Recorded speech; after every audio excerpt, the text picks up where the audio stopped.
বরাদ্দ দেয় উপজেলায়, এটা নির্ধারিত নয়। ধর্ম মন্ত্রণালয় 1000 কোটি টাকা বরাদ্দ রাখা আছে, এখানে সরকার কোটি কোটি টাকা দেয় ধর্মীয় প্রতিষ্ঠানগুলো রক্ষণাবেক্ষণের জন্য। আপনি ধর্ম মন্ত্রণালয়ের সচিব মহোদয়, ধর্ম মন্ত্রণালয়ের অন্যান্য ব্যক্তিবর্গ যিনি ধর্মমন্ত্রী হবেন, সকলের সাথে সম্পর্ক স্থাপন করে সুন্দরভাবে আপনি আমাদের এই অবহেলিত জনপদের জন্য ধর্ম মন্ত্রণালয় থেকে অতিরিক্ত বরাদ্দ নিয়ে আসবেন, আমরা এটা প্রত্যাশা করছি।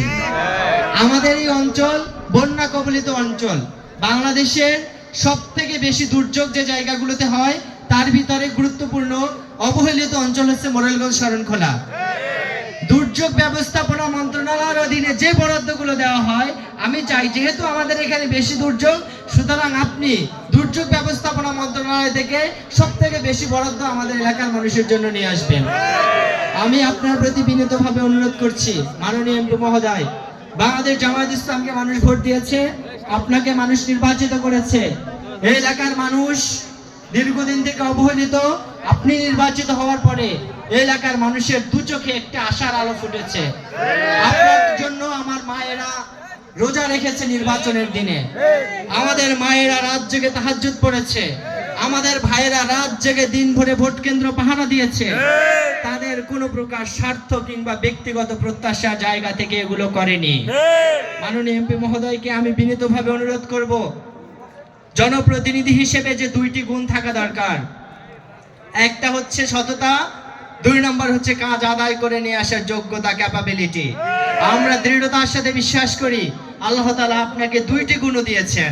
আপনি শিক্ষক মানুষ, অধ্যক্ষ মানুষ এবং আপনি একজন নৈতিকতা সম্পন্ন মানুষ। আমি আপনার প্রতি অনুরোধ করব, এলাকায় আপনি অনেক সময় দিয়েছেন, এখন আপনি ঢাকায় ফিরে যান। মন্ত্রণালয় থেকে মন্ত্রণালয়, সচিবালয় থেকে সচিবালয়, দ্বার থেকে দ্বারে, দেশ থেকে বিদেশে, দাতব্য সংস্থা, এনজিও, বিশ্ব bank, Bangladesh bank, development foundation, social safety, ধর্ম মন্ত্রণালয়, পৃথিবীর যে সকল ইসলামিক কান্ট্রিগুলো আছে যারা বিভিন্ন মুসলিম দেশে সহযোগিতা করে, আপনি ডোর টু ডোর মানুষের কাছে যান, মানুষের কাছে আমাদের দুর্দশার কথা তুলে ধরুন। আমাদের এখানে রাস্তা নাই, ঘাট নাই, পোল নাই, খাবার নাই, চাল নাই, চুলা নাই, কিচ্ছু নাই। এই কথাগুলো আপনি মানুষের সামনে তুলে ধরুন, শুধু দেশের না, পৃথিবীর সামনে তুলে ধরুন। আপনি আল্লামা দেলোয়ার হোসেন সাঈদী রহমাতুল্লাহ আলাইহি যেভাবে পৃথিবীর বিভিন্ন প্রান্তে ঘুরে এদেশে মানুষের জন্য ফান্ড কালেক্ট করেছিলেন, আমি আপনাকে এভাবে প্রত্যাশা করছি আপনি আমাদের আশার আলো দেখাবেন। আমি শেষ একটি দাবি করে, একটি অনুরোধ করে আমি আমার বক্তব্য শেষ করব। আমরা কেউ ভিক্ষার দিকে তাকিয়ে থাকতে চাই না, আমরা চাই আপনি এদেশের আমার ছেলে মেয়েদের চাকরির ব্যবস্থা করুন। আমার এখানে প্রচুর ভাই বোনেরা আছে যারা চাকরি করতে সক্ষম, সরকারি, আধা সরকারি, বেসরকারি, কোম্পানি, যেভাবেই হোক আপনি কর্মসংস্থানের ব্যবস্থা করুন।